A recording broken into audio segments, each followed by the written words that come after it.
Today story presents বইমেলার আড্ডা। সরাসরি বইমেলা থেকে 273 নম্বর স্টল, সঙ্গে রয়েছেন আইপিএস নজরুল ইসলাম। এবারে তার বই রাজ্যে কেন পরিবর্তন দরকার সেটা নিয়ে কথা বলবো। স্যার, এই যে রাজ্যে কেন পরিবর্তন দরকার, আপনার যে বইটা, এটা মানে একটু বিষয়বস্তু সম্পর্কে জানবো। বইটার নামটাতেই বিষয়বস্তু খুব পরিষ্কার। রাজ্যে পরিবর্তন কেন দরকার এবং কিভাবে সম্ভব, অর্থাৎ পরিবর্তন কেন দরকার সেটা নিয়ে আমি আগে আলোচনা করেছি। তারপর দরকার তো বটে, কিন্তু সম্ভব কিভাবে, সেই সম্ভব কিভাবে করা যাবে সেটা নিয়ে আলোচনা করেছি। আর এখন দিকে দিকে যেভাবে আশাকর্মী থেকে শিক্ষক সকলেই রাস্তায়, পরিবর্তন কি আসবে 2026-এ? দুটো জিনিসের উপর নির্ভর করবে, যে ভোটার তালিকায় যেসব মরা মানুষের নাম আছে, যেসব অস্তিত্বহীন লোকের নাম আছে, যেসব নাগরিকত্বহীন লোকের নাম আছে, একাধিক জায়গায় নাম থাকা যেসব লোকের নাম আছে, সেসব নামগুলো যদি বাদ যায় আর ভোটের সময় গুন্ডা বদমাশরা যদি রিগিং করে মানুষদের ভোট তারা না দিয়ে নেয়, তাহলে আসবে। সাধারণ মানুষ কতটা নির্বিঘ্নে ভোট দিতে পারবে মুক্ত মনে? না, সেটা তো সম্ভব হবে যদি গুন্ডা বদমাশরা তাদেরকে না আটকায়, জোর করে তাদের ভোটটা না দিয়ে দেয়। এবারে দেখা যাচ্ছে যে বঙ্গে মিমের একটা আগমন ঘটেছে। এদিকে হুমায়ুন কবিরের নতুন দল, এদিকে নওশাদ সিদ্দিকী। তারা এই তিনজন যদি এখন একজোট হয় বা সবাই মমতা ব্যানার্জির প্রতিদ্বন্দ্বী, তো সেদিক থেকে সংখ্যালঘু ভোটের ইকুয়েশনটা কি হতে পারে? দেখুন, সংখ্যালঘুরা দল বেঁধে ভোট দেয় এরকম আমি কখনো দেখিনি। যেমন আমার বাড়ি মুর্শিদাবাদের ডোমকলে, সেখানে 90% লোক মুসলমান, কিন্তু তারা যে একটা নির্দিষ্ট দলকে ভোট দেয় এরকম নয়। একই পরিবারে একজন একটা দল করে, অন্যজন অন্য দলের সমর্থক, এরকমও আছে। অতএব এক কথায় সংখ্যালঘু ভোট কোন দিকে যাবে এটা বলা যাবে না। তবে বর্তমানে রাজ্যে যারা শাসক দল, তারা মুসলমানদের যেই সব প্রতিশ্রুতি দিয়েছিল তাদের কিছু রক্ষা করেনি। যেমন বলেছিল যে 10,000 মাদ্রাসা করে দেব, 15 বছর রাজত্ব হয়ে গেলে 1,000 মাদ্রাসাও করেনি। যে 234টা মাদ্রাসা করেছে তাদেরকেও বলছে যে আমি অনুমোদন দিলাম কিন্তু বেতন দেব না। তো মাদ্রাসায় যারা পড়াবে তারা কি হাওয়া খেয়ে থাকবে? স্কুল করলে বেতন দেবে, তাহলে মাদ্রাসা করলে বেতন দেবে না কেন? তাহলে মাদ্রাসা করার দরকারটা কী ছিল?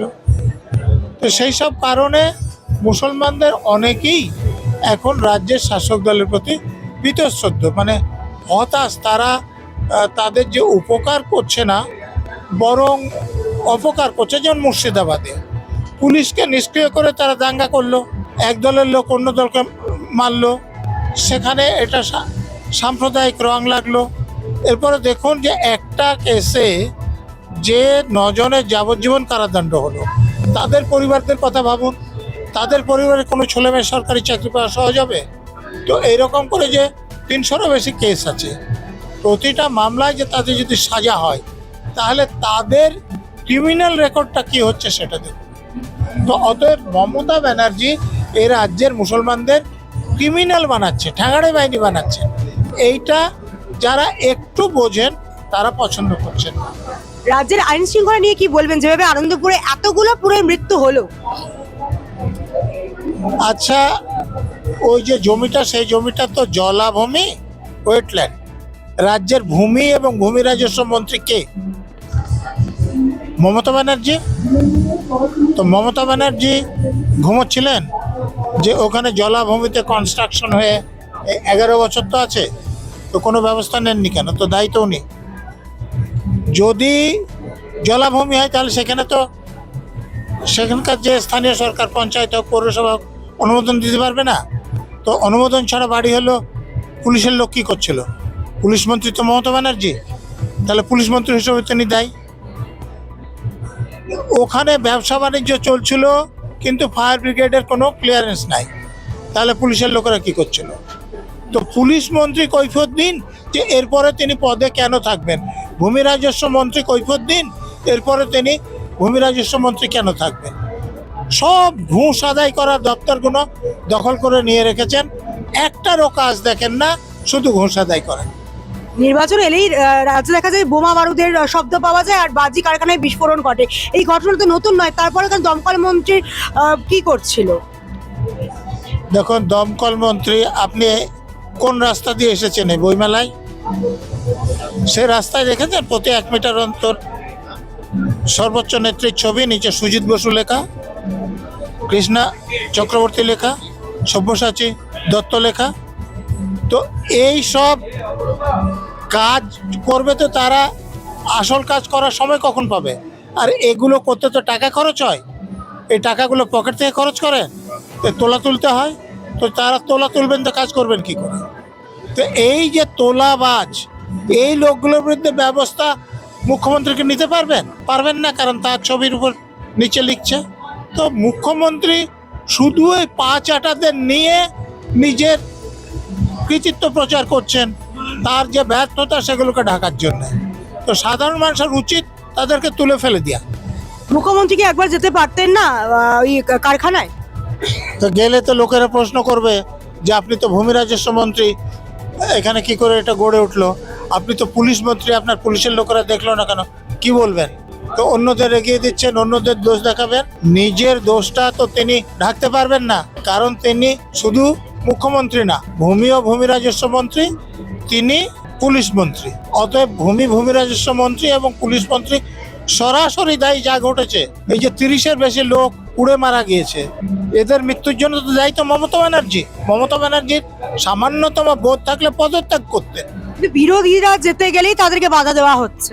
তো বিরোধীরা গেলে সেখানে তিনি যে অপরাধ করেছেন সেটা লোকে বেশি করে জেনে যাচ্ছে, তো তিনি কেন যেতে দেবেন? হাতে পুলিশ আছে, পুলিশ দিয়ে আটকাচ্ছে। এই যে আমরা আইপ্যাক কাণ্ড দেখলাম, যে ফাইল হাতে মমতা বন্দ্যোপাধ্যায়, এরপর কি উনি গ্রেফতার হতে পারেন? শুধু গ্রেপ্তার হতে পারেন না, জেলে যেতেও পারেন, মানে যাবেন বলেই আমার ধারণা। কারণ তিনি যেটা করেছেন সেটাতে ডাকাতির ধারায় কেস হবে, প্রমাণ লোপাটের ধারায় কেস হবে, সরকারি কর্মীদের বাধা দেওয়ার ধারায় কেস হবে, সরকারি কর্মীদের ভীতি প্রদর্শনের ধারায় কেস হবে। সুপ্রিম কোর্ট এটা ছেড়ে দিতে পারবেন না, তাহলে একটা খুব খারাপ উদাহরণ হবে। আর সুপ্রিম কোর্ট অর্ডার দিলে তদন্ত করলে দেখবেন যে উনি এর জন্য জেলে যাবেন, একাই যাবেন না, chief secretary, DG, CP, DC এদেরকে সঙ্গে নিয়েই যাবেন। বাংলার ভবিষ্যৎ কি? নির্বাচন আসছে, কি বলবেন?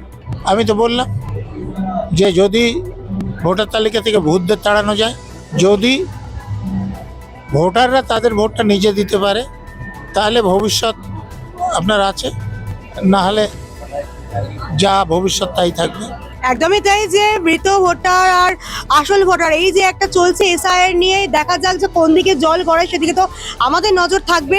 আর বইমেলা থেকে সরাসরি সঙ্গে ছিলেন আইপিএস নজরুল ইসলাম। আবার অন্য কোনো পর্বে অন্য কোনো অতিথির সঙ্গে কথা হবেই বইমেলা থেকে সরাসরি। ক্যামেরায় সুমাইরের সঙ্গে আমি পল্লবী, টুডে স্টোরি, কলকাতা।